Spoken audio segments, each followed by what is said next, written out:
यह कहानी है एक नदी की जो अपने प्रवाह के साथ समुंदर की ओर जा रही थी।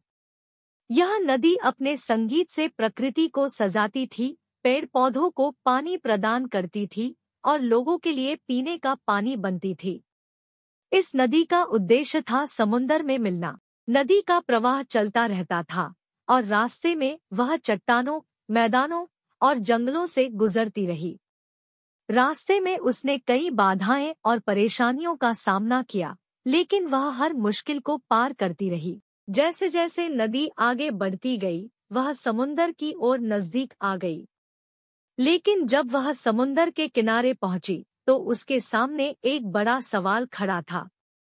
समुंदर ने पूछा, तुम कैसे जा सकती हो कि तुम्हारी अपनी व्यक्तिगतता है?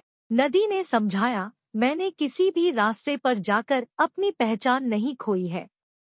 मैंने चाहा कि मैं समुंदर में मिलूं और इसलिए यहाँ तक पहुँच गई हूँ। समुंदर ने कहा, तुम जो भी हो, तुमने अपनी धरोहर को बनाए रखा है।